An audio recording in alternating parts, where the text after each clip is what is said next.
Hello friends, this is SP Singh and welcome to crack all exams. प्यारे दोस्तों, CTET जुलाई 2024 को target करते हुए हमारी एसएसटी की क्लासेस कंटिन्यू हैं, जिसमें आज ये जो क्लास है हमारी, ये हिस्ट्री की क्लास नंबर 21 है। हिस्ट्री की क्लास नंबर ये 21 है, यानी कि इससे पहले 20 क्लासेज यानी कि 20 वीडियोस कंप्लीट हो चुके हैं, जिसमें हमने कक्षा 6 की पूरी एनसीईआरटी पढ़ ली है, एनसीईआरटी हिस्ट्री, कक्षा 7 की पूरी एनसीईआरटी हिस्ट्री पढ़ ली है और अब कक्षा 8 को हम लोग कवर कर रहे हैं। ठीक है, ज्योग्राफी पहले ही कंप्लीट हो गई है। इससे पहले वाली जो क्लास थी उसमें वो 1 घंटा कुछ शायद 7-8 मिनट की वीडियो है। उसमें पूरा ईस्ट इंडिया कंपनी के बारे में समझाया गया है, बताया गया है। और इस क्लास में भी आज हम लोग ग्रामीण क्षेत्र पर शासन के बारे में समझेंगे, किस तरीके से ग्रामीण क्षेत्र पर शासन हुआ, कंपनी की आमदनी क्या रही। ठीक है, इन सब चीज़ों के बारे में, खेती में सुधार कैसे हुआ, सुधार की ज़रूरत क्या थी, और इन समस्याओं के बारे में समझेंगे। एक नई व्यवस्था के बारे में जानेंगे। तो ये वीडियो आपके लिए बहुत इंपॉर्टेंट होने वाला है। फिर यहाँ से और इम्पॉर्टेंट चीज़ें जैसे जो नील है ना, उसके बारे में समझेंगे। उस पर किस तरीके से जो है कि विवाद हुआ और ये सब चीज़ें हुई। चलिए आइए शुरू करते हैं और बहुत ही बेहतरीन तरीके से इसको समझते हुए चलें। ग्रामीण क्षेत्र पर शासन कैसे चला। सबसे पहले यहाँ पे एक चित्र है आपके सामने और चित्र में दिखाया गया है 1765 में रॉबर्ट क्लाइव मुगल बादशाह से बिहार और उड़ीसा की दीवानी ग्रहण कर रहे हैं। ये कौन है? रॉबर्ट क्लाइव हैं, जो मुगल बादशाह से बिहार और उड़ीसा की दीवानी क्या कर रहे हैं? ग्रहण कर रहे हैं।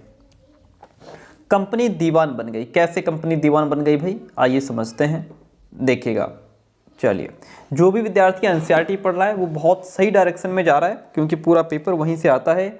जो हमने कल क्लास कराई थी एक, उसमें हमने पूरी तरीके से दिखाया है कि कैसे एनसीईआरटी से ही क्वेश्चंस पूछे जाते हैं। कंपनी दीवान बन गई। देखिए, 12 अगस्त 1765 को मुगल बादशाह ने ईस्ट इंडिया कंपनी को बंगाल का दीवान तैनात किया। किसने? 12 अगस्त 1765 की बात है। मुगल बादशाह ने ईस्ट इंडिया कंपनी को बंगाल का दीवान तैनात कर दिया। ये उसके आगे की कहानी हम पढ़ रहे हैं। इस बात की पूरी संभावना है कि यह घटना मुट्ठी भर अंग्रेजों और हिंदुस्तानियों की मौजूदगी में रॉबर्ट क्लाइव के तंबू में घटी होगी, डेफिनेटली। लेकिन यहाँ पे जो ऊपर चित्र दिया गया है, इस घटना को एक भव्य समारोह के रूप में दिखाया गया है। यहाँ पे दिखाया जा रहा है कि किस तरीके से एक भव्य समारोह हो रहा है। ठीक है, जबकि ये घटना एक तंबू में घटी होगी, ऐसा अनुमान है। सॉरी, यह चित्र उस चित्रकार ने बनाया है जिसे रॉबर्ट क्लाइव ने अपने जीवन की यादगार घटनाओं को चित्रित करने का जिम्मा सौंपा था। बंगाल की दीवानी हाथ आ जाना अंग्रेजों के लिए निश्चय ही एक बड़ी घटना थी कि भाई अब तो बंगाल की पूरी दीवानी हमारे हाथ में ही आ गई है, जैसा कि वो चाह भी रहे थे। दीवान के तौर पर कंपनी अपने नियंत्रण वाले भूभाग के, यानी कि जो जितनी जमीन उनके कंट्रोल में थी, उसके आर्थिक मामलों की मुख्य शासक बन गई थी। अब उसे अपनी जमीन का शासन चलाने और आमदनी को व्यवस्थित करने का रास्ता ढूंढना था। इसके लिए उसे एक ऐसा रास्ता ढूंढना था जिससे कंपनी के बढ़ते खर्चों को पूरा करने के लिए काफ़ी आमदनी जुटाई जा सकती है। व्यापारिक कंपनी के नाते उसे ये भी ख्याल रखना था कि वह अपनी ज़रूरतों की चीज़ें खरीदती और बेचती रहे। समय के साथ कंपनी को यह भी समझ में आने लगा कि उसे सावधानी के साथ आगे बढ़ना होगा। सावधानी के साथ आगे बढ़ना होगा। बाहरी ताकत होने की वजह से उसे उन लोगों को भी शांत रखना था जो गांव देहात में पहले शासन चला चुके थे और जिनके पास अभी भी काफ़ी ताकत और सम्मान था। ऐसे जो लोग स्थानीय सत्ता में रह चुके थे, उन्हें नियंत्रित करना तो जरूरी था, लेकिन उन्हें खत्म नहीं किया जा सकता था। ठीक है, और ये काम कैसे हो, इस चैप्टर में हम देखेंगे कि कंपनी ने ग्रामीण इलाकों को उपनिवेश कैसे बनाया, आय के संसाधन कैसे जुटाए, लोगों के अधिकार किस तरह किए और मन माफिक फैसलों की खेती कैसे कराई गई। इन सब चीज़ों को हम समझेंगे। यहाँ पे पहले तो कंपनी की आमदनी के बारे में बात कर लेते हैं। देखिए, कंपनी दीवान तो बन गई थी, लेकिन अभी भी खुद को एक व्यापारी ही मानती थी। कंपनी भारी भरकम लगान तो चाहती थी, लेकिन उसके आकलन और वसूली की कोई नियमित व्यवस्था करने में हिचकिचा रही थी कि हम लगान तो जो है चाह रहे हैं, लेकिन उसका आकलन कैसे हो, वसूली की एक पूरी नियमित व्यवस्था कैसे हो, ये पूरा लगान कैसे आएगा। उसकी कोशिश यही थी कि वह ज़्यादा से ज़्यादा राजस्व हासिल करे, टैक्स वसूले और कम से कम कीमत पर बढ़िया सूती और रेशमी कपड़ा खरीदे। यानी कि राजस्व ले ज़्यादा से ज़्यादा और कपड़े जो खरीदे, जो सामान खरीदे, वो कम से कम दाम पर खरीदे। इसी कारण 5 साल के भीतर बंगाल में कंपनी के द्वारा खरीदी जाने वाली चीज़ों का कुल मूल्य 2 गुना हो चुका था। 1765 से पहले कंपनी ब्रिटेन से सोने और चांदी का आयात करती थी। कब से पहले? 1765 से पहले की बात है। कंपनी जो है वो ब्रिटेन से सोने और चांदी का आयात करती थी और इन चीज़ों के बदले सामान खरीदती भी थी। अब बंगाल में इकट्ठा होने वाले पैसे से ही निर्यात के लिए चीज़ें खरीदी जा सकती थी। पहले क्या था कि ब्रिटेन से सोना चांदी आ रहा है, अब बंगाल में इकट्ठा होने वाला जो पैसा है उसी से निर्यात के लिए चीज़ें खरीदी जा सकती थी। जल्दी ही ये भी जाहिर हो गया कि बंगाल की अर्थव्यवस्था एक गहरे संकट में फंसती जा रही है। कारीगर गांव छोड़कर भाग रहे थे क्योंकि उन्हें बहुत कम कीमत पर अपनी चीज़ें कंपनी को जबरन बेचनी पड़ती थी। जैसा कि अभी ऊपर बताया हमने कि कंपनी कम से कम दाम पर चीज़ों को खरीद रही थी, टैक्स ज़्यादा से ज़्यादा लगा रही थी। इस वजह से लोग गांव छोड़कर भाग रहे थे और उनको चीज़ें कंपनी को जबरन बेचनी पड़ रही थी। किसान अपना लगान नहीं चुका पा रहे थे, है ना, क्योंकि उनकी फसल बहुत कम दाम में जा रही थी, चीज़ें बहुत कम दाम में जा रही थी, टैक्स ज़्यादा से ज़्यादा लग रहा था, किसान अपना टैक्स नहीं दे पा रहा था, कारीगरों का उत्पादन गिर रहा था और खेती चौपट होने की दिशा में बढ़ रही थी कि खेती जो है वो पूरी तरीके से चौपट हो रही है लगभग। ठीक है, चलिए फिर क्या हुआ। 1770 में पड़े अकाल ने बंगाल में 1 करोड़ लोगों को मौत की नींद सुला दिया। बंगाल में एक अकाल पड़ गया 1770 में, उसमें 1 करोड़ आदमी मर गया। इस अकाल में लगभग 1/3 आबादी समाप्त हो गई। प्यारे दोस्तों, यहाँ पे ये देखिए चित्र नंबर जो 2 है, यहाँ पे देखिएगा नीचे, ये बंगाल में स्थित मुर्शिदाबाद का एक साप्ताहिक हॉट है, ये आप यहाँ पे देख पा रहे हैं। ओके, इसमें क्या बताया गया है, ग्रामीण इलाकों के किसान और कारीगर अपनी चीज़ें बेचने और ज़रूरत की चीज़ें खरीदने के लिए नियमित रूप से बाज़ारों में आते थे। आर्थिक संकट के समय इन बाज़ारों पर बहुत बुरा असर पड़ता था। ये साप्ताहिक बाज़ार यहाँ पे चल रहा है, लगा हुआ है। एक फ़ोटो यहाँ है आपके सामने चार्ल्स कॉर्नवालिस की। जिस समय स्थायी बंदोबस्त लागू किया गया उस समय कॉर्नवालिस बंगाल का गवर्नर जनरल था। चलिए यहाँ तक बात क्लियर हो गई। अब खेती में सुधार की जरूरत थी। भाई अकाल पड़ गया, 1/3 आबादी समाप्त हो गई। अब क्या था, खेती में सुधार की जरूरत पड़ी। अगर अर्थव्यवस्था संकट में थी तो क्या कंपनी अपनी राजस्व आय के बारे में आश्वस्त रह सकती थी? कंपनी के ज़्यादातर अफसरों को ये लगने लगा था कि ज़मीन में निवेश करना और खेती में सुधार लाना बहुत ज़रूरी है, कि जो ज़मीन है उसमें कुछ पैसा लगाया जाए, निवेश किया जाए, खेती में कुछ सुधार किया जाए। भाई अगर आप फसल में पैसा लगाएंगे तभी फसल भी अच्छी हो सकती है। यह काम किस तरह किया जा सकता था, इस पर 2 दशकों तक बहस चली। आखिरकार कंपनी ने 1793 में स्थायी बंदोबस्त लागू कर दिया। इस बंदोबस्त की शर्तों के हिसाब से राजाओं और ताल्लुकदारों को जमींदारों के रूप में मान्यता दी गई। उन्हें किसानों से लगान वसूलने और कंपनी को राजस्व चुकाने का जिम्मा सौंपा गया कि आप लोग जो है किसान से क्या करेंगे, लगान वसूलेंगे, कंपनी को राजस्व चुकाएंगे। उनकी ओर से चुकाई जाने वाली राशि स्थायी रूप से तय कर दी गई। ठीक है, कि कितनी राशि आपको चुकानी है। इसका मतलब ये था कि भविष्य में कभी भी उसमें इजाफा नहीं किया जाना था। मतलब जो भी राशि थी स्थायी रूप से तय कर दी गई, भविष्य में उसमें इजाफा नहीं हो सकता। अंग्रेजों को लगता था कि इससे उन्हें नियमित रूप से राजस्व मिलता रहेगा और जमींदारों को जमीन में सुधार करने के लिए खर्च करने का प्रोत्साहन मिलेगा। उन्हें लगता था क्योंकि राज्य की ओर से राजस्व की मांग बढ़ने वाली, नहीं थी, वो एक स्थायी रूप से पहले ही तय हो चुकी थी। जमींदार बढ़ते उत्पादन से फायदे में रहेंगे। जब उत्पादन बढ़ेगा तो जमींदार क्या होंगे, उससे फायदे में रहेंगे। अब आगे फिर समस्या खड़ी होती है। ये क्या समस्या है, इसको जानिए। देखिए, मगर स्थायी बंदोबस्त ने भी समस्या पैदा कर दी। कंपनी के अफसरों ने पाया कि अभी भी जमींदार जमीन में सुधार के लिए खर्चा नहीं कर रहे थे, कि जो जमींदार हैं वो जमीन में सुधार करने के लिए खर्च नहीं कर रहे हैं, उसमें जो है खाद पानी नहीं डाल रहे हैं बढ़िया से। असल में कंपनी ने जो राजस्व तय किया था वो इतना ज़्यादा था कि उसको चुकाने में जमींदारों को भारी परेशानी हो रही थी, बहुत ज़्यादा लगान वसूल कर रहे थे। जो जमींदार राजस्व चुकाने में विफल हो जाता था उसकी जमींदारी छीन ली जाती थी, उससे ज़मीन छीन ली जाती थी। बहुत सारी जमींदारियों को कंपनी बाकायदा नीलाम कर चुकी थी। 19वीं सदी के पहले दशक तक हालात बदल चुके थे। बाजार में कीमतें बढ़ी और धीरे धीरे खेती का विस्तार होने लगा। इससे जमींदारों की आमदनी में तो सुधार आया, लेकिन कंपनी को कोई फ़ायदा नहीं हुआ, क्योंकि कंपनी तो हमेशा के लिए राजस्व तय कर चुकी थी, उसने स्थायी राजस्व तय कर दिया था। अब वह राजस्व में वृद्धि नहीं कर सकती थी।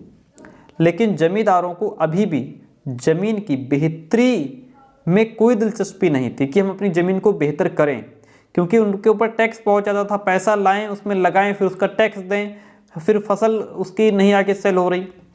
उनमें से कुछ तो बंदोबस्त के शुरुआती सालों में ही अपनी ज़मीन गंवा चुके थे। जो बचे रह गए थे अब उन्हें भी बिना परेशानी और निवेश का खतरा उठाए क्या हो गया, बिना परेशानी और निवेश का खतरा उठाए आमदनी की उम्मीद दिखाई दे रही थी। देखिए, जब तक जमींदार किसानों को ज़मीन देकर उनसे लगान वसूल सकते थे, उन्हें ज़मीन में सुधार की परवाह नहीं थी। दूसरी तरफ गांव में किसानों को ये व्यवस्था बहुत दमनकारी दिखाई दे रही थी। किसान को जो लगान चुकाना था वो बहुत ज़्यादा था और ज़मीन पर उसका अधिकार सुरक्षित नहीं था कि ज़मीन मेरी ही है। लगान चुकाना था लेकिन ज़मीन पर हक नहीं था कि मतलब मेरी ही है, उसको क्लियर नहीं था, सुरक्षित नहीं था अधिकार ना। लगान चुकाने के लिए अक्सर महाजन से कर्जा लेना पड़ता था कि भैया कर्जा दे दो, हम टैक्स दे दें, लगान चुका दें, फसल अच्छी होगी, हम फसल आगे सेल होगी, हम आपको पैसा दे देंगे। अगर वो लगान नहीं चुका पाता था तो उसे पुश्तैनी ज़मीन से बेदखल कर दिया जाता था, उसकी पुश्तैनी ज़मीन भी चली जाती थी। ठीक है, अब क्या होता है यहाँ पे, चलिए ये तो इम्पोर्टेंट नहीं है, कुछ खास इसमें नहीं है। महाल एक शब्द है, इसको समझिए। महाल क्या होता है? ब्रिटिश राजस्व दस्तावेजों में महाल एक राजस्व इकाई थी। यह एक गांव या गांवों का एक समूह होती थी। क्या एक गांव भी हो सकता है, पूरे गांव का समूह भी हो सकता है। अब यहाँ से एक नई व्यवस्था लागू होती है। देखिए आगे भी चैप्टर बहुत इंपॉर्टेंट है, पढ़ते रहिए। एक नई व्यवस्था लागू होती है। 19वीं सदी की शुरुआत में ही कंपनी के बहुत सारे अधिकारियों को इस बात का यकीन हो चुका था कि राजस्व बंदोबस्त में दोबारा बदलाव लाना जरूरी है। जब कंपनी को शासन और व्यापार के अपने खर्चे चलाने के लिए और पैसे की ज़रूरत हो तो वह स्थायी रूप से राजस्व तय करके काम कैसे चला सकती है। बंगाल प्रेसिडेंसी के उत्तर पश्चिमी प्रांतों, इस इलाके का ज़्यादातर हिस्सा अब उत्तर प्रदेश में है। उत्तर पश्चिमी प्रांतों के लिए होल्ट मैकेंजी नामक अंग्रेज ने एक नई व्यवस्था तैयार की। क्या किया अंग्रेज ने, क्या किया, होल्ट मैकेंजी अंग्रेज ने क्या किया, एक नई व्यवस्था लागू की जिसे 1822 में लागू किया गया। मैकेंजी को विश्वास था कि उत्तर भारतीय समाज में गांव एक महत्वपूर्ण सामाजिक संस्था है। उनको ये विश्वास था कि गांव एक महत्वपूर्ण सामाजिक संस्था है और उसको बचाए रखना चाहिए। उसके आदेश पर कलेक्टरों ने गांव-गांव का दौरा किया, जमीन की जांच की, खेतों को मापा और विभिन्न समूहों के रीति रिवाजों को दर्ज किया, है ना। हर चीज़ को जाना, देखा, परखा, किस किसान के पास कितनी ज़मीन है, कैसी ज़मीन है, उपजाऊ है, नहीं है। गांव के एक एक खेत के अनुमानित राजस्व को जोड़कर हर गांव या ग्राम समूह, जो अभी हमने ऊपर महल पढ़ा, से वसूल होने वाले राजस्व का हिसाब लगाया जाता था कि हमको कितना पैसा मिल रहा है ना। इस राजस्व को स्थायी रूप से तय नहीं किया गया, बल्कि उसमें समय समय पर कुछ संशोधनों की गुंजाइश भी रखी गई। अब पहले जो राजस्व जो स्थायी रूप से तय कर दिया गया था, अब वो स्थायी रूप से तय नहीं हुआ, उसमें समय समय पर संशोधन की गुंजाइश रखी गई। राजस्व इकट्ठा करने और उसे कंपनी को अदा करने का जिम्मा जमींदार की बजाय गांव के मुखिया को सौंप दिया गया। ध्यान दीजिए, अब क्या है, राजस्व इकट्ठा करने और उसे कंपनी को अदा करने का जो जिम्मेदारी थी वो गांव के मुखिया को सौंप दी गई। इस व्यवस्था को माहलवारी बंदोबस्त का नाम दिया गया। ध्यान दीजिएगा, आपसे पूछ लेगा माहलवारी बंदोबस्त क्या है। ठीक है, ध्यान रखिएगा। आगे बढ़ते हैं। अब यहाँ से हम समझें कि मुनरो व्यवस्था क्या है। ब्रिटिश नियंत्रण वाले दक्षिण भारतीय इलाकों में भी स्थायी बंदोबस्त की जगह नई व्यवस्था अपनाने का प्रयास किया जाने लगा। वहाँ जो नई व्यवस्था विकसित हुई उसे रैयतवार या रैयतवारी का नाम दिया गया। ठीक है, यहाँ पे एक नई व्यवस्था लागू हुई, विकसित हुई, जिसे रैयतवार कहा गया। कैप्टन अलेक्जेंडर रीड ने टीपू सुल्तान के साथ चले युद्धों के बाद कंपनियों के द्वारा कब्जे में लिए गए कुछ इलाकों में इस व्यवस्था को आजमा करके भी देख लिया। टॉमस मुनरो ने इस व्यवस्था को विकसित किया और धीरे धीरे पूरे दक्षिणी भारत में यही व्यवस्था क्या हुई, लागू कर दी गई। रीड और मुनरो को लगता था कि दक्षिण में परंपरागत जमींदार नहीं थे। रीड और मुनरो को क्या लगता था कि दक्षिण में परंपरागत जमींदार नहीं थे, इसलिए उनका तर्क यह था कि उन्हें सीधे किसानों यानी कि रैयतों से ही बंदोबस्त करना चाहिए जो पीढ़ियों से जमीन पर खेती करते आ रहे हैं। राजस्व आकलन से पहले उनके खेतों का सावधानीपूर्वक और अलग से सर्वेक्षण किया जाना चाहिए। मुनरो का मानना था कि अंग्रेजों को पिता की भांति किसानों की रक्षा करनी चाहिए।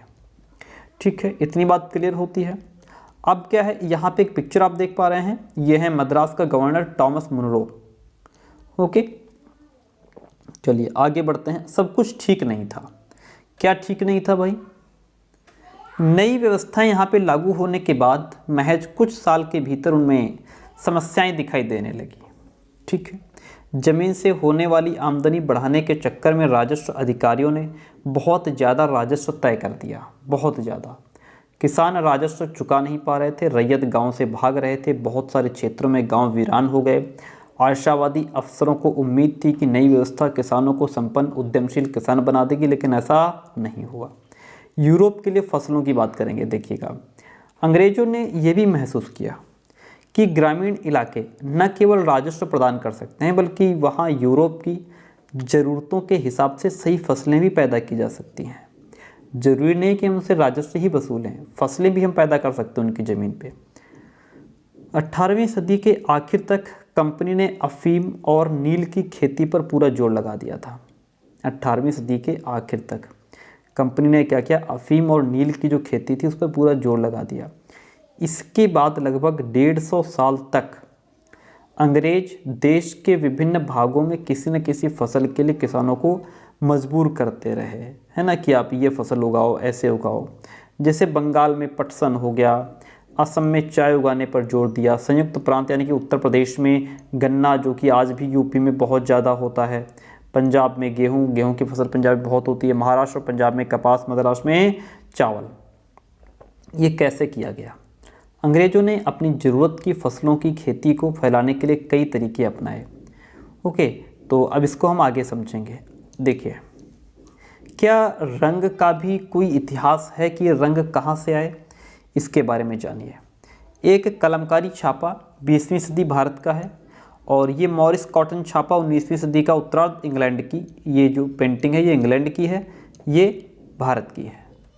ओके, इतनी बात होती है। अब यहाँ पे चलिए समझते हैं, क्या रंग का भी कोई इतिहास है?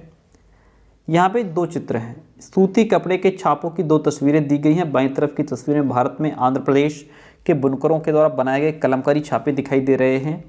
यहाँ पे जो हमारी ये पिक्चर है भारत की, इसकी बात हो रही है। ठीक है, और दूसरी तरफ ब्रिटेन के प्रसिद्ध कवि और कलाकार विलियम मॉरिस द्वारा बनाए गए फूल वाले छापे यहाँ पे दिखाई दे रहे हैं। दोनों छापों में एक बात तो समान है, दोनों में ही गहरे नीले रंग का इस्तेमाल किया गया है। दोनों में गहरे नीले रंग का इस्तेमाल किया गया है। इसे आमतौर पर ही नील कहा जाता है। अब क्या आप जानते हैं यह रंग किस तरह पैदा किया गया? आइए समझते हैं नील की खेती कैसे हुई। शुरुआत कैसी हुई? चलिए, इन छापों में, इन पेंटिंग में आपको जो नीला रंग दिखाई दे रहा है वह नील नाम के एक पौधे से निकाला जाता था। किससे? नील नाम का एक पौधा था, वहाँ से इसको निकाला जाता था। इस बात की काफ़ी संभावना है कि 19वीं सदी के ब्रिटेन में मॉरिस के छापों में इस्तेमाल किया गया नीला रंग भारत में उगने वाले नील के पौधों से ही तैयार किया गया होगा। भाई ये कह रहा कि ब्रिटेन में मॉरिस की जो पेंटिंग है इसमें जो नीला रंग इस्तेमाल किया गया है वो भारत में उगने वाले नील के पौधों से ही तैयार किया गया होगा।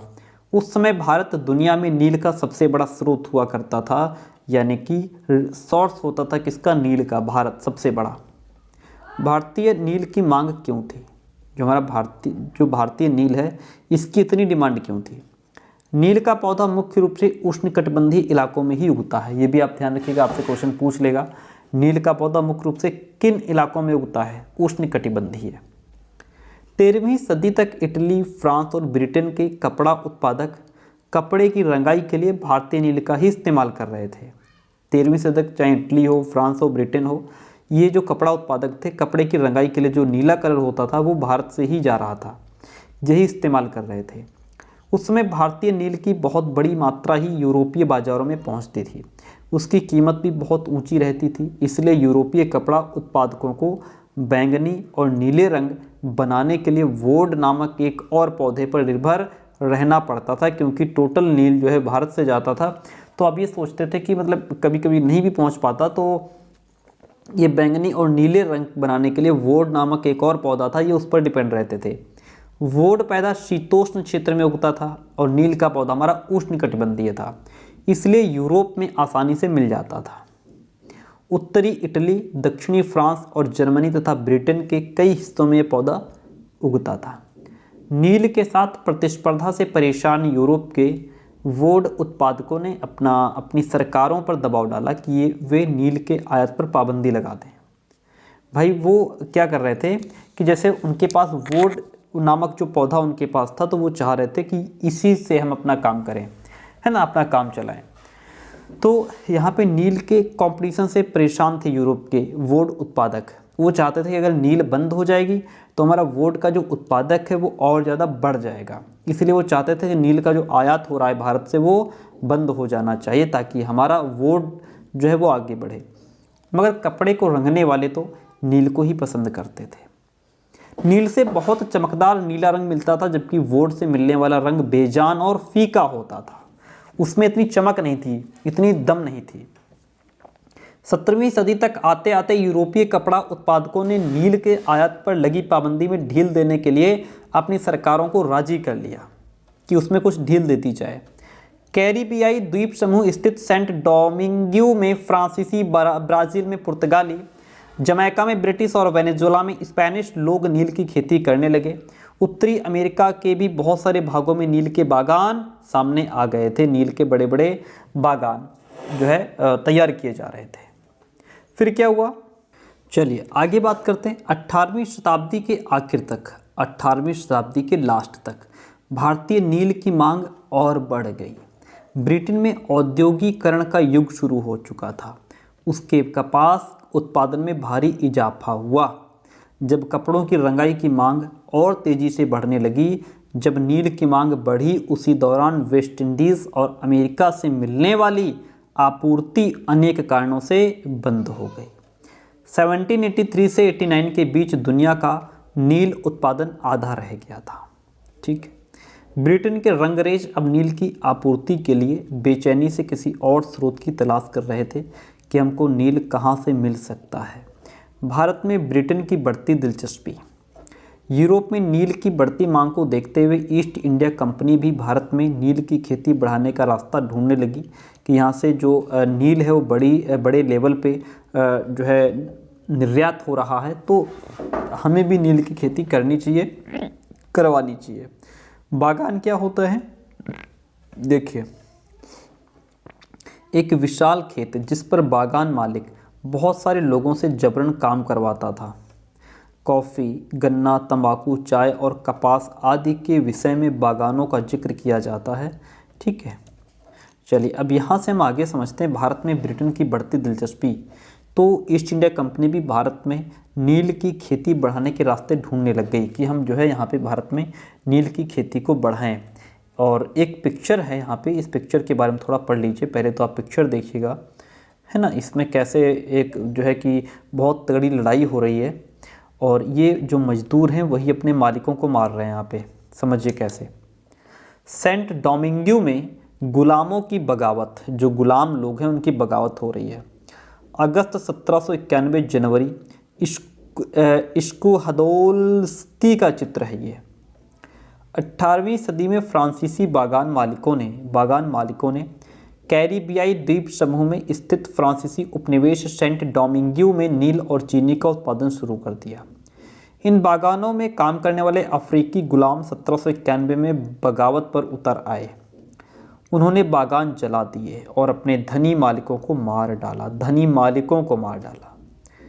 1792 में फ्रांस ने अपने उपनिवेशों में दास प्रथा समाप्त कर दी। इन घटनाओं की वजह से कैरिबियाई द्वीपों में नील की खेती भी ठप हो गई थी। अब यहाँ से समझिए। चलिए 18वीं सदी के आखिरी दशकों से ही बंगाल में नील की खेती तेजी से फैलने लगी। बंगाल में पैदा होने वाला नील दुनिया के बाजारों पर छा गया था। 1788 में ब्रिटेन द्वारा आयात किए गए नील में भारतीय नील का हिस्सा केवल लगभग 30% था। कितना? 1788 में ब्रिटेन के द्वारा आयात जो किया गया नील था भारतीय नील का 30% था। 1810 में ब्रिटेन के द्वारा आयात किए गए नील में भारतीय नील का हिस्सा 95% तो हो चुका था। कितना? 95%। जैसे जैसे नील का व्यापार फैला, कंपनी के अफसर और व्यावसायिक एजेंट नील के उत्पादन में पैसा लगाने लगे कि भाई व्यापार फैल रहा है, हम भी अपना पैसा लगाते हैं और तक कमाई होगी इससे। समय बीतने के साथ कंपनी के बहुत सारे अधिकारियों ने नील के अपने कारोबार पर ध्यान देने के लिए नौकरियां तक छोड़ दी कि मतलब अब हम भी नील की खेती करेंगे। ठीक है, तो उन्होंने क्या किया, अपनी नौकरी तक छोड़ दी। जो अधिकारी लोग थे, भारी मुनाफे की उम्मीद में स्कॉटलैंड और इंग्लैंड के बहुत सारे लोग भारत आए। उन्होंने नील के बागान लगा दिए। जिनके पास नील की पैदावार के लिए पैसा नहीं था, उन्हें कंपनी और नए नए बैंक कर्जा देने को तैयार रहते थे कि बस पैसा ले जाओ, नील की खेती करो। ठीक है, नील की खेती कैसे होती थी, अब इसके बारे में बात करेंगे। नील की खेती के दो मुख्य तरीके हुआ करते थे, एक तो निज, दूसरा रैयती। निज खेती की व्यवस्था में बागान मालिक खुद अपनी ज़मीन में नील का उत्पादन करते थे खुद। ठीक है, या तो वो ज़मीन खरीद लेते थे या दूसरे ज़मींदारों से ज़मीन भाड़े पर ले लेते थे, है ना। जैसे चलता है कि भाई ठेके पे दे दो, गिरवी दे दो, इस तरीके से। और मज़दूरों को काम पर लगाकर नील की खेती खुद करते थे वो। लेकिन इसमें कुछ समस्याएं आती थी। बागान मालिकों को निज खेती का क्षेत्रफल फैलाने में मुश्किल आ रही थी। नील की खेती केवल उपजाऊ ज़मीन पर ही की जा सकती थी। ऐसी ज़मीनों पर आबादी पहले से बहुत ज़्यादा थी। यहाँ वहाँ छोटे मोटे खेत ही उनके हाथ लग पाते थे। नील की खेती करने के लिए उन्हें बड़े बड़े भूखंडों की ज़रूरत थी। इस तरह की ज़मीनें उन्हें कहाँ से मिल सकती थी। उन्होंने नील की फैक्ट्री के इर्द गिर्द पट्टे पर ज़मीन लेने के प्रयास किए और वहाँ के किसानों को हटवा दिया। इससे टकराव और तनाव पैदा हो जाता था और मज़दूरों का इंतज़ाम करना भी आसान नहीं था। बड़े बागान के लिए बहुत सारे मज़दूरों की ज़रूरत होती थी। मज़दूरों की ज़रूरत भी सबसे ज़्यादा उसी समय होती थी जब किसान धान की खेती में व्यस्त रहते थे। तब इनको उनकी ज़रूरत रहती थी और फिर वो मिल नहीं पाते थे। इससे और समस्या बढ़ी कि भाई कैसे हम जो है कि खेती कर पाएंगे। गुलाम क्या होता है? गुलाम ऐसा व्यक्ति जो किसी दास स्वामी का संपत्ति होता है। ठीक है, यानी कि जो दास जो है स्वामी की संपत्ति होता है। गुलाम के पास कोई आज़ादी नहीं होती, उसे अपने मालिक के लिए काम करना पड़ता है। गुलाम तो गुलाम ही है फिर, है ना। चलिए यहाँ पे फिर क्या हुआ कि जो समस्या आ रही थी उनको खेती करने में, उसके बारे में पढ़ते हैं। बड़े पैमाने पर निज खेती के लिए बहुत सारे हल बैलों की भी ज़रूरत थी भाई। अगर बड़े लेवल पे आप खेती कर रहे हैं, ज़्यादा ज़मीन जोत रहे हैं, तो उसके लिए आपको खेती के लिए बैल भी चाहिए, हल भी चाहिए, है ना। उसी हिसाब से मजदूर भी चाहिए। 1 बीघा नील की खेती के लिए 2 हल चाहिए होते थे। इसका मतलब ये था कि अगर किसी बागान मालिक के पास 1000 बीघा ज़मीन है तो उसे 2000 हलों की ज़रूरत पड़ती। हलों को खरीदना और उनका रख रखाव एक बड़ी समस्या थी। किसानों से भी हल नहीं मिल सकते थे, उन्हें अपने लिए ही इन चीज़ों की ज़रूरत होती थी। जिस समय नील उत्पादकों को ज़रूरत होती थी, उसी समय किसानों के हल बैल भी चावल के खेतों में व्यस्त रहते थे। ठीक है। 19वीं सदी के आखिर तक बागान मालिक निज खेती का क्षेत्रफल फैलाने में हिचकिचाते थे। इस व्यवस्था के तहत नील की पैदावार वाली 25% से भी कम जमीन आती थी, बाकी जमीन रैयती व्यवस्था के अंतर्गत थी। ओके, अब देखिए बीघा क्या होता है। जमीन की एक माप है बीघा। जैसे हमारे यहाँ क्या है, 6 गाँव में जो 6 बीघा ज़मीन होती है, 6 बीघा को हम लोग 1 एकड़ मानते हैं, 1 एकड़। ठीक है, तो ये होता है ज़मीन की एक माप। ब्रिटिश शासन से पहले बीघे का आकार अलग अलग होता था। बंगाल में अंग्रेजों ने इसका क्षेत्रफल करीब 1/3 एकड़ तय कर दिया था, यानी कि 1 एकड़ का 1/3 जो है वो बीघा कहलाएगा। रैयतों की ज़मीन पर नील की खेती। अब देखिए रैयतों की ज़मीन पर नील की खेती कैसे हुई। रैयती व्यवस्था के तहत क्या था, बागान मालिक रैयतों के साथ एक अनुबंध यानी कि एक सट्टा कर लेते थे। कई बार वे गांव के मुखियाओं को भी रैयतों की तरफ से समझौता करने के लिए बाध्य कर देते थे। जो अनुबंध पर दस्तखत कर देते थे, उन्हें नील उगाने के लिए कम ब्याज दर पर बागान मालिकों से नकद कर्जा भी मिल जाता था। कर्जा लेने वाले रैयत को अपनी कम से कम 25% ज़मीन पर नील की खेती करनी होती थी। बागान मालिक बीज और उपकरण मुहैया कराते थे, जबकि मिट्टी को तैयार करने, बीज बोने और फसल की देखभाल करने की जिम्मेदारी काश्तकारों के ऊपर ही रहती थी। जब कटाई के बाद फसल बागान मालिकों को सौंप दी जाती थी, तो रैयत को एक नया कर्जा मिल जाता था और वही चक्र दोबारा शुरू हो जाता था, वही प्रोसेस दोबारा शुरू हो जाता था। यहाँ पे आप पिक्चर में देख सकते हैं 19वीं सदी की शुरुआत में बंगाल के मजदूर नील की खेती कर रहे हैं। बंगाल के मजदूर हैं। भारत में नील के पौधों की कटाई अधिकांशतः पुरुष ही किया करते थे। फिर यहाँ क्या है, खेतों में फैक्ट्री में लाए जा रहे नील के पौधों के गट्ठर हैं। आप देख पा रहे हैं, ये नील के पौधों के गट्ठर हैं जो फैक्ट्री तक पहुँचाए जा रहे हैं। नील का उत्पादन कैसे होता था, देखिए नील का उत्पादन कैसे होता था। नील के खेतों के पास स्थित नील का एक कारखाना यहाँ पे लगा हुआ है। विलियम सिम्पसन का ये चित्र है 1863 का। आइए इसको समझते हैं। यहाँ पे देख पा रहे हैं, ये चित्र नंबर 11 है। नील के पौधों को हौद तक औरतें ही ढो करके लाती थी। हौद क्या होता है, ये देखिए, ये कुछ इसमें होते हैं जहाँ पे इन पौधों को डाला जाता है, फिर आगे आगे प्रोसेस होता है, निकाला जाता है। ये बीटर वाट होता है इधर, ये किण्वन हौद होती है यहाँ पे। इस तरीके से यहाँ से धुआं निकल रहा है। आइए पढ़ते हैं, फिर समझ पाएंगे इसको ठीक से। देखिए, नील गांव आमतौर पर बागान मालिकों की फैक्ट्रियों के आसपास ही होते थे, यानी कि ऐसे गांव जो नील की खेती करते थे लोग, वो जो है कि ये गांव आमतौर पर बागान मालिकों की फैक्ट्रियों के आसपास ही हुआ करते थे। कटाई के बाद नील के पौधों को कारखाने में स्थित वैटस यानी कि हौद में पहुंचा दिया जाता था। रंग बनाने के लिए 3 या 4 कुंडों की जरूरत पड़ती थी। प्रत्येक हौद का अलग काम था। नील के पौधों से पत्तियों को तोड़कर पहले एक कुंड में गर्म पानी में कई घंटों तक डुबोया जाता था। इस हौद को किण्वन या फिर स्टीपर कुंड कहा जाता था। जब पौधे किण्वित हो जाते थे तो द्रव्य में बुलबुले उठने लगते थे। अब सड़ी हुई पत्तियों को निकाल दिया जाता था और द्रव्य को एक और हौद में छान दिया जाता था। दूसरा हौद पहले हौद के ठीक नीचे हुआ करता था या होता था। दूसरे हौद यानी बीटर वाट में इस घोल को लगातार हिलाया जाता था और पैडलों से फिर खंगाला भी जाता था। जब यह द्रव्य हरा और उसके बाद नीला हो जाता था तो हौद में चूने का पानी डाला जाता था। धीरे धीरे नील की पपड़ियां नीचे जम जाती थी और ऊपर साफ द्रव्य निकल आता था। द्रव्य को छानकर अलग कर लिया जाता था और नीचे जमी नील की जो गाद होती थी, नील की लुगदी को दूसरे कुंड यानी कि निथारण कुंड में डाल दिया जाता था। इसके बाद उसे निचोड़कर बिक्री के लिए सुखा दिया जाता था। यहाँ आप देख पा रहे हैं बिक्री के लिए जो नील है वो एकदम कतई तैयार है। ठीक है, हौद में घोल हिलाने वाला है ये। यहाँ खड़ा नील मजदूर हौद में पड़े घोल को हिलाने के लिए इस्तेमाल होने वाला पैडल लिए खड़ा है। इन मजदूरों को 8 घंटे से भी ज़्यादा समय तक कमर तक भरे नील के घोल में खड़े रहना पड़ता था। वाट क्या होता है? एक किण्वन अथवा संग्रहण पात्र होता है जिसमें संग्रह किया जाता है। बिक्री के लिए नील तैयार है। यहाँ आप उत्पादन की आखिरी अवस्था को देख पा रहे हैं। दबाकर सांचों में डाल दी गई नील की लुगदी को काटकर मजदूर उन पर मोहर लगा रहे हैं।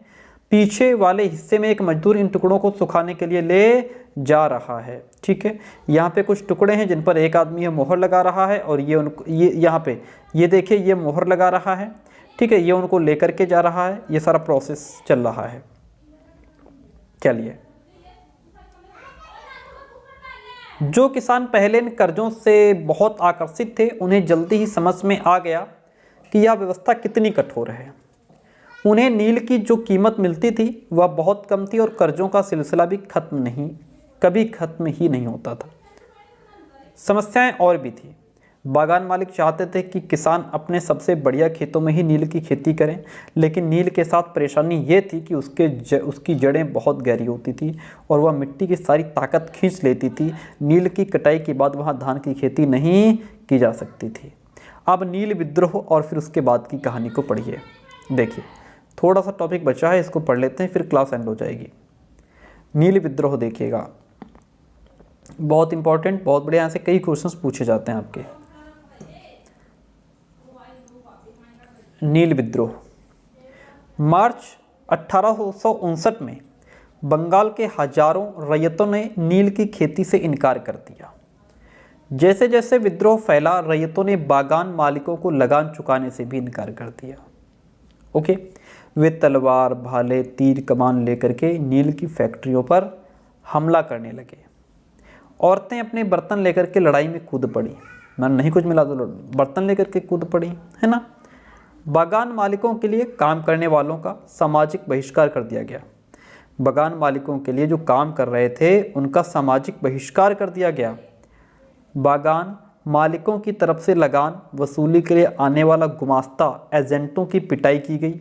रैयतों ने कसम खा ली कि ना तो नील की खेती के लिए कर्जा लेंगे, ना ही बागान मालिकों के लठियालों यानी कि लाठीधारी गुंडों से वो डरेंगे।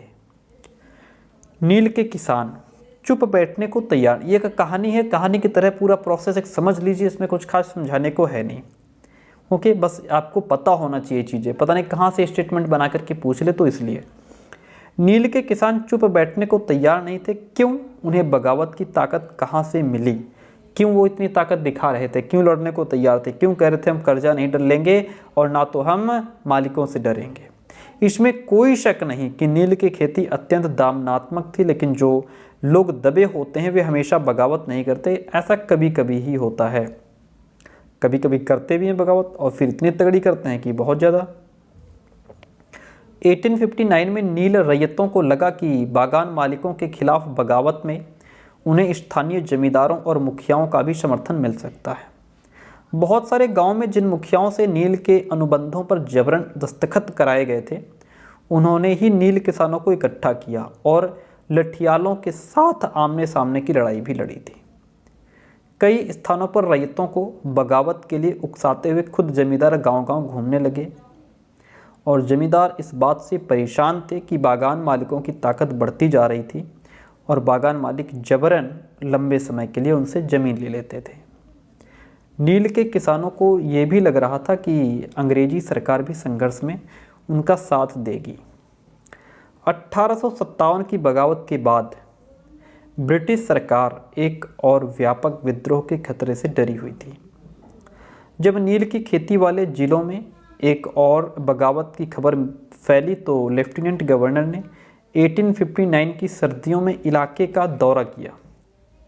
रैयतों को लगा कि सरकार उनकी दुर्दशा से परेशान है। बरसात में मजिस्ट्रेट एशले ईडन ने एक नोटिस जारी किया, जिसमें कहा गया कि रैयतों को नील के अनुबंध मानने के लिए मजबूर नहीं किया जाएगा। इस नोटिस के आधार पर लोगों में ये खबर फैल गई कि रानी विक्टोरिया ने नील की खेती करने से मना कर दिया, ना करने का हुक्म दे दिया है। ईडन किसानों को शांत करने और विस्फोटक स्थितियों को नियंत्रित करने की कोशिश कर रहे थे। उसकी कार्रवाई को किसानों ने अपने विद्रोह का समर्थन मान लिया। जैसे जैसे विद्रोह फैला, कलकत्ता के पढ़े लिखे लोग भी नील जिलों की ओर चल पड़े। उन्होंने रैयतों की दुर्दशा, बागान मालिकों की जोर और ज़बरदस्ती और अत्याचारी नील व्यवस्था के बारे में भी लिखा। इस बगावत से परेशान सरकार को बागान मालिकों की रक्षा के लिए सेना बुलानी पड़ी। नील उत्पादन व्यवस्था की जांच करने के लिए एक नील आयोग भी बना दिया गया। इस आयोग ने बागान मालिकों को दोषी पाया, जोर जबरदस्ती के लिए उनकी आलोचना की कि तुमने ऐसा क्यों किया, ज़बरदस्ती क्यों की इन मजदूरों के साथ में। आयोग ने कहा कि नील की खेती रैयतों के लिए फ़ायदे का सौदा नहीं है। आयोग ने रैयतों से कहा कि वे मौजूद अनुबंधों को पूरा करें, लेकिन आगे से वे चाहें तो नील की खेती बंद कर सकते हैं, कोई दबाव नहीं है, ज़बरदस्ती तुमसे खेती नहीं कराई जाएगी। इस बगावत के बाद बागानों में नील का उत्पादन धाराशायी हो गया। इसके बाद बागान मालिक बिहार पर ध्यान देने लगे। 19वीं सदी के आखिर में कृत्रिम रंगों का निर्माण होने लगा। इससे उनका व्यवसाय भी बुरी तरह प्रभावित हुआ। फिर भी वे उत्पादन फैलाने में सफल रहे। जब महात्मा गांधी दक्षिण अफ्रीका से लौटे तो बिहार के एक किसान ने उन्हें चंपारण आकर नील किसानों की दुर्दशा को देखने का न्योता दिया कि आओ यहाँ पे आकर के किसानों की दुर्दशा को देखो। 1917 में महात्मा गांधी का यह दौरा नील बागान मालिकों के खिलाफ चंपारण आंदोलन की शुरुआत यहीं से हुई थी। भीख मांग लूँगा परंतु नील नहीं उगाऊंगा। चांदीपुर थाना हरदी के एक नील काश्तकार हाजी मुल्ला से मंगलवार 5 जून 1860 को नील आयोग के सदस्यों ने बात की। कब बात की? 5 जून 1860 को। ठीक है, उसने कहा मैं भीख मांग लूँगा लेकिन नील नहीं उगाऊंगा। ओके, बस इतना इसमें काफ़ी है। आगे बढ़ेंगे तो हमारी क्लास यहाँ पे एंड हो जाती है और इस चैप्टर में बहुत ज़्यादा समझाने को था नहीं, तो बस कॉन्सेप्ट आपका क्लियर हो गया, आपने चीज़ों को समझ लिया। और अब इसके बाद जो चैप्टर है वो बहुत इंपॉर्टेंट है, वहाँ से कई क्वेश्चन एज इट इज़ पूछे गए हैं। ठीक है, तो उसको भी हम लोग जल्दी ही कवर करेंगे।